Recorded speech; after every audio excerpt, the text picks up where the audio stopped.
Everyone is sick and tired of Stephen A. Smith. What happens when the loudest voice in sports starts talking like a politician? Stephen A. Smith, the man who turned shouting into a career, has never been afraid of controversy. But lately his words are dividing more than they're inspiring. From fiery takes on athletes to shocking political opinions, he's become a figure people love to hate. Is he speaking truth to power or just addicted to the sound of his own fame? Before you decide, hit that subscribe button and join Legends of Black Excellence, where we uncover the rise, the fall, and the fallout of modern black icons. The rise of Screaming A. Smith. Stephen A. Smith is a name that echoes through the halls of sports media like thunder. For more than 2 decades, he has built a brand synonymous with energy, volume, and confidence. Known for his booming voice and larger-than-life presence, Smith commands attention the moment he steps in front of a camera. Whether it's ESPN's First Take or the Stephen A. Smith Show, he turns every discussion into an event. His passion, his rhythm, his ability to make even minor topics sound monumental. These traits transformed him from a newspaper columnist into one of the most recognized commentators in America. But with fame comes fatigue, and for many viewers that voice has started to wear thin. The persona of Screaming A. Smith didn't emerge overnight. In the early 2000s, Smith carved out his space in a media landscape dominated by calm professionalism. While others relied on subtlety, he chose spectacle. His fiery monologues, sharp vocabulary, and confrontational debates became a spectacle audiences couldn't ignore. Ratings soared when he appeared. In 2012, after returning to First Take, the show's viewership jumped by nearly 30%, a testament to his magnetic pull. Yet behind the charisma lies a figure constantly balancing authenticity with theatrics, a performer aware that in modern broadcasting, attention equals power. Still, that very formula has become a double-edged sword. Fans admire his work ethic, his unapologetic opinions, and his deep knowledge of basketball, boxing, and football. However, detractors see arrogance where he sees confidence and provocation where he claims honesty. Social media amplifies both sides. His clips dominate timelines, yet his critics are equally loud. Smith has mastered the algorithm. Every rant fuels engagement. Every outburst goes viral. In the age of clicks and outrage, he is both architect and prisoner of his own creation. To his supporters, Stephen represents raw passion, a rare voice unafraid to challenge superstars, executives, or even his own network. They see in him the embodiment of hustle culture, a man who rose from a modest background in Queens to earn an annual salary reported at over $12 million with ESPN. To his critics, he symbolizes everything wrong with modern sports coverage: too loud, too personal, too performative. He's the headline before the highlight, the noise before the nuance. The contradiction is what keeps him relevant. Ultimately, Stephen A. Smith is a paradox, the most recognizable yet polarizing voice in sports. His rise mirrors the evolution of media itself, from thoughtful commentary to personality-driven entertainment. Love him or loathe him, his presence demands a reaction. And perhaps that's the secret. In a world where silence fades fast, Stephen A. Smith has made sure his echo never does. Whether the audience applauds or groans, one thing remains true: everyone is talking about him, and that's exactly how he likes it. The Ray Rice comment backlash. In July 2014, the world saw the darker side of Stephen A. Smith's unfiltered candor. On ESPN's First Take, during a heated debate about the NFL's punishment of Baltimore Ravens running back Ray Rice, who had been caught on video assaulting his fiancée in an elevator, Stephen uttered a sentence that would shadow him for years. He suggested that women should be mindful not to provoke wrong actions. In the split second it took to say those words, his credibility fractured. What he intended as commentary on awareness came across as a justification for violence, and the reaction was immediate, unforgiving, and fierce. The outcry extended beyond casual viewers. It resonated through a culture that had grown increasingly intolerant of victim blaming. Michelle Beadle, his colleague at ESPN and one of the network's most outspoken voices, wasted no time responding. Taking to Twitter, she wrote that she felt disgusted after hearing the segment, adding that no woman could ever provoke her own beating. Her tweets captured the sentiment many shared: the responsibility for violence lies solely with the perpetrator, not the victim. Beadle's stance sparked a broader internal conversation within ESPN about accountability, gender sensitivity, and the consequences of careless commentary. Overnight, the issue stopped being a moment of sports talk and became a national discussion about media ethics and respect for survivors of abuse. As the backlash grew, Stephen realized silence would only deepen the wound. Days later, he went on air to deliver one of the most somber apologies of his career. Gone was the trademark bravado. His tone was subdued, his expression weary. He admitted his words were foolish and accepted full responsibility for the misunderstanding. He called it the most egregious mistake of my career and acknowledged that no intention could excuse the pain his comments caused. It was a rare glimpse of vulnerability from a man known for his defiance, yet even sincerity could not erase the damage. Public trust is fragile, and in the court of opinion, contrition often feels like an afterthought. Behind the scenes, ESPN executives deliberated over how to contain the fallout. The network eventually suspended Smith for 1 week, citing the need for reflection and reaffirming its commitment to responsible discourse.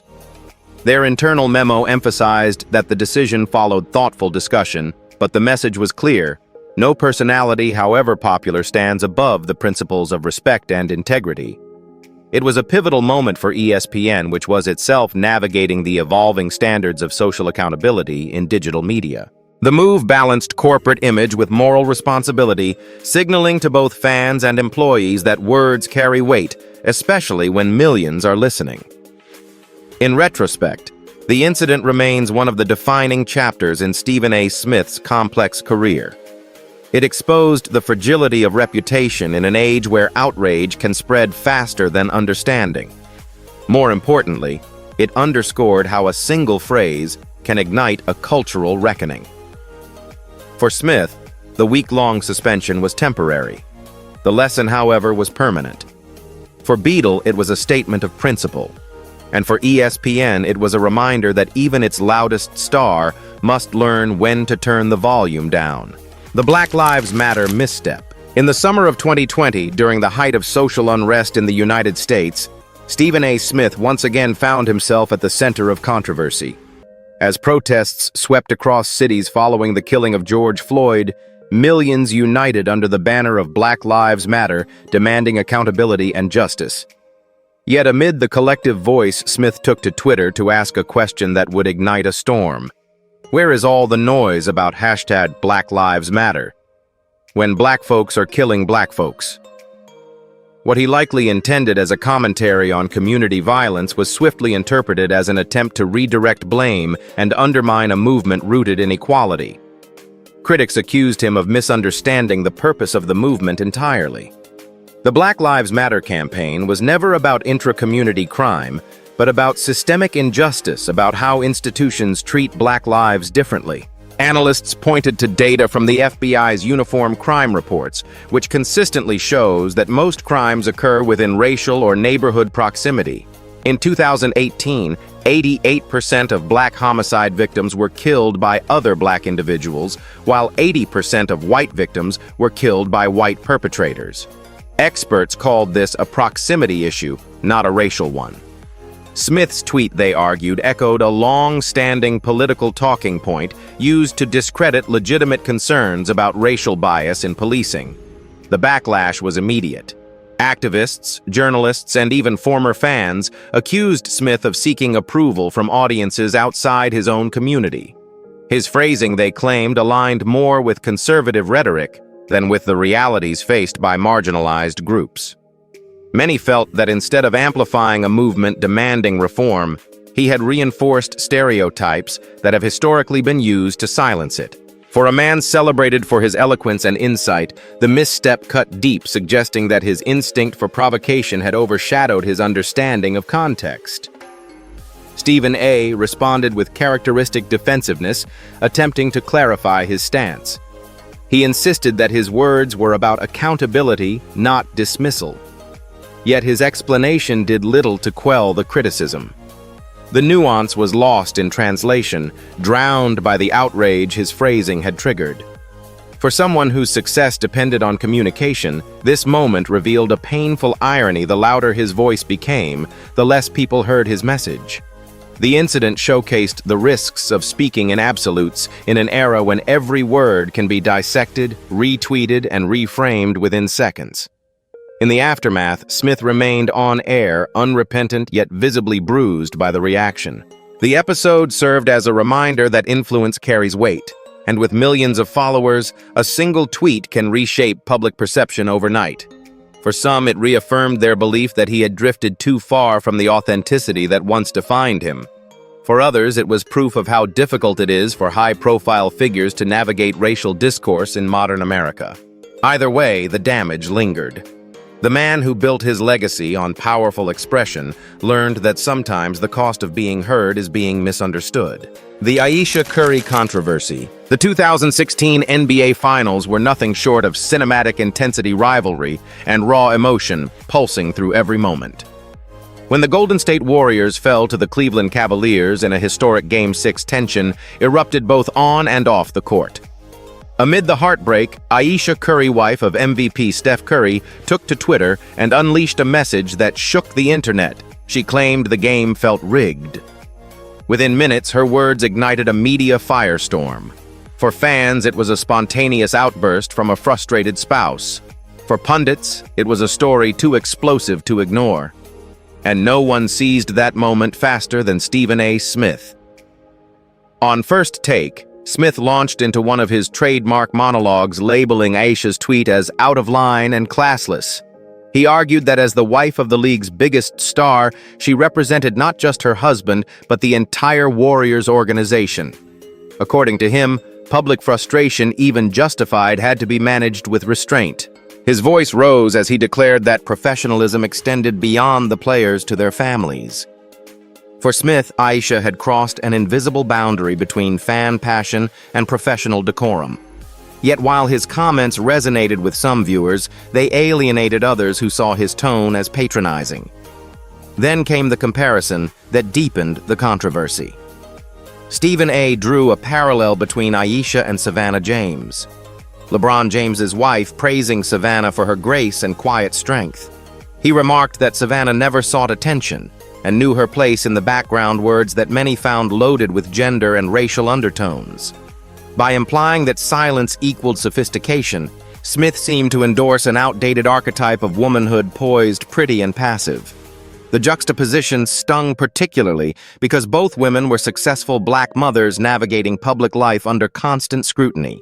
The subtext was hard to miss, and the internet wasted no time calling him out.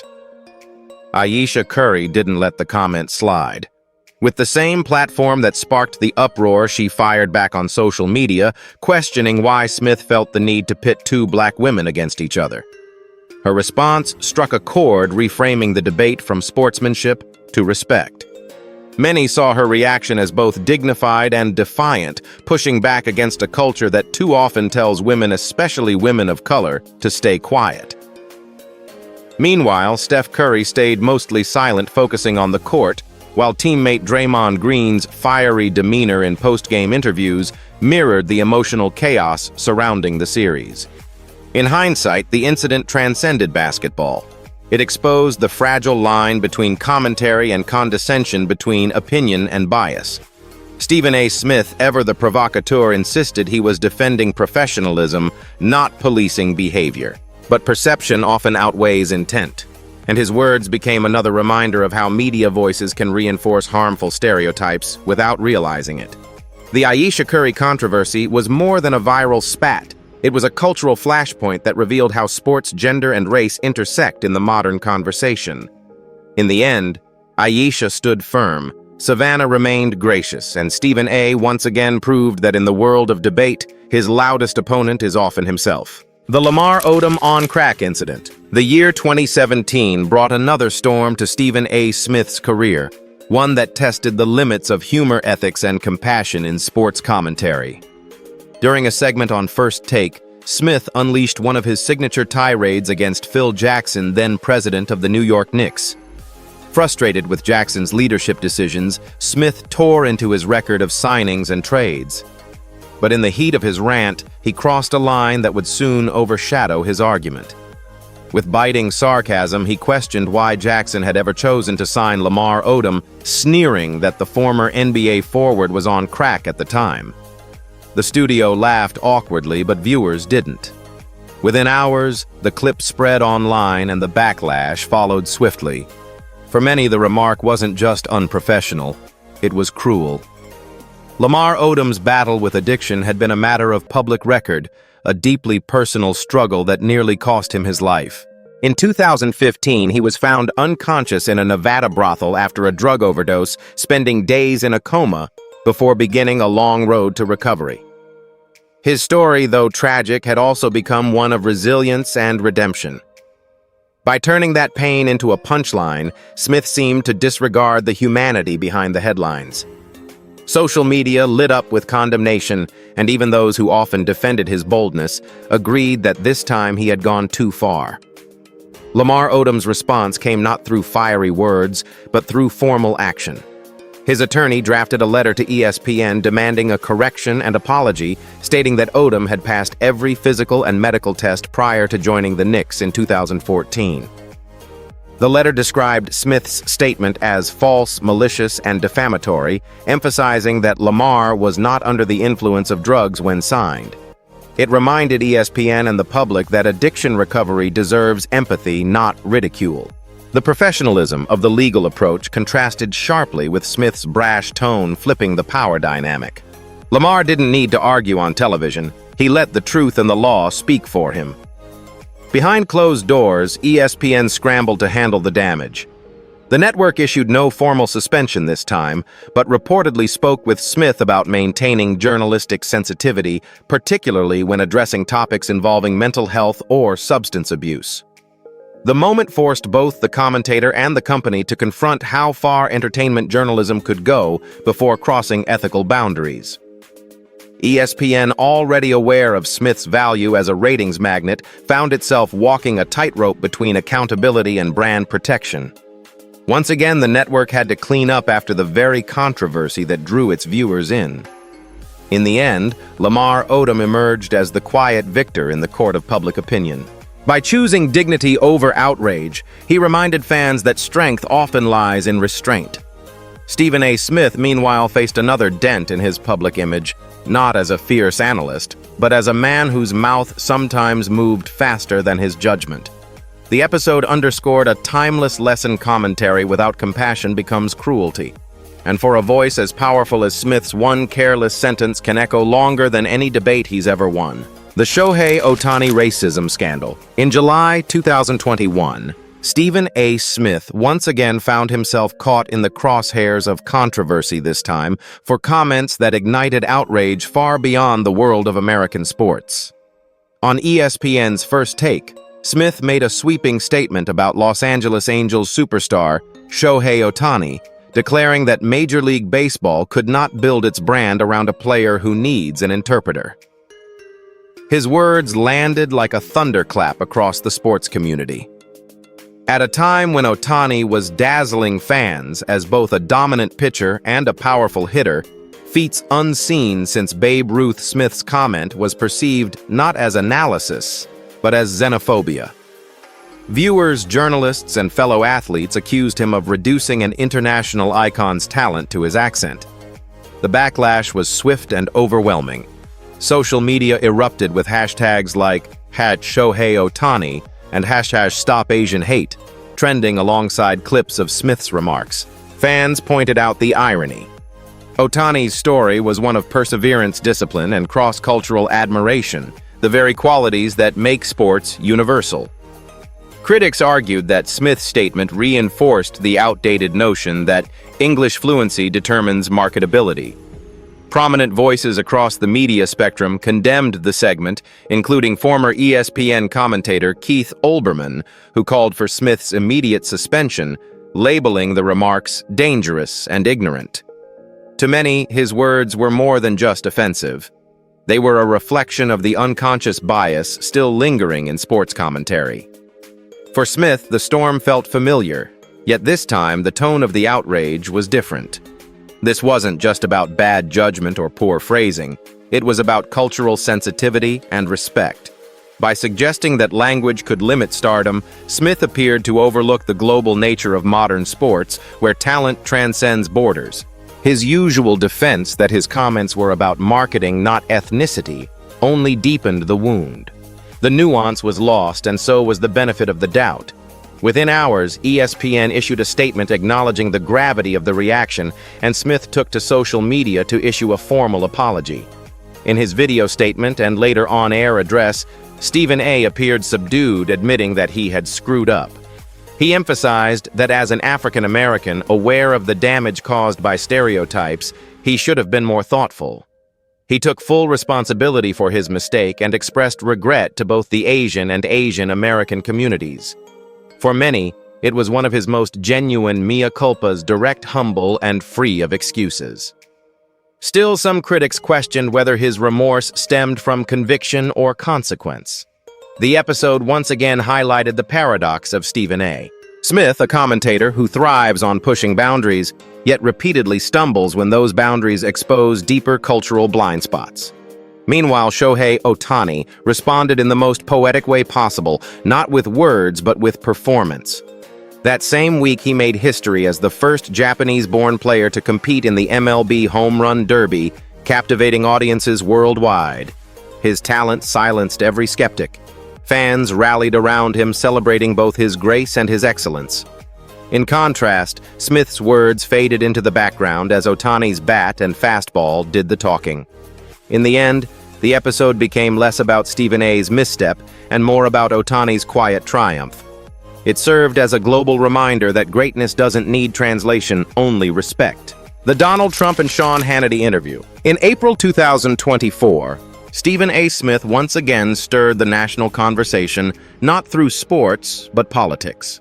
Appearing on the Sean Hannity Show on Fox News, the veteran broadcaster was invited to discuss the upcoming election and Donald Trump's mounting legal troubles. What began as a measured conversation about media bias quickly turned volatile when Smith made a comment that stunned both supporters and critics alike. He claimed that many Black Americans could relate to Trump's legal persecution because they too had experienced injustice within the U.S. system.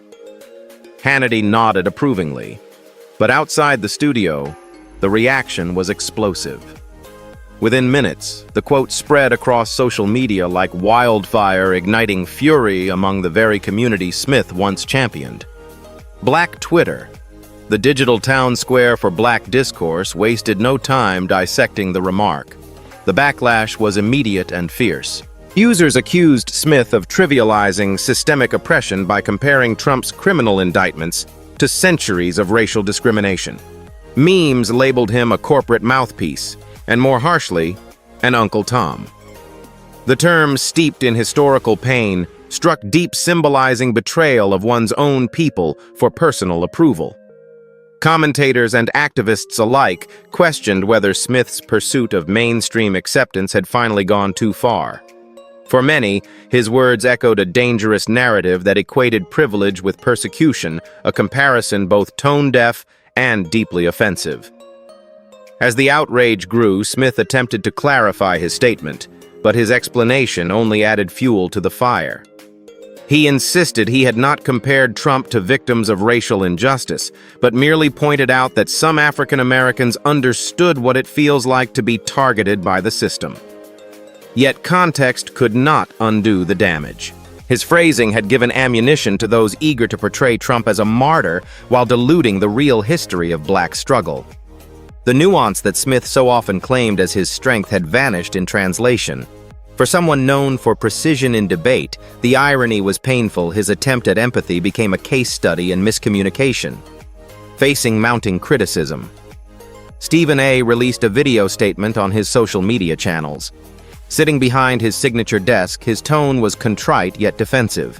He acknowledged that his words had offended quite a few folks and apologized for any misinterpretation. However, the apology lacked the emotional weight the public demanded.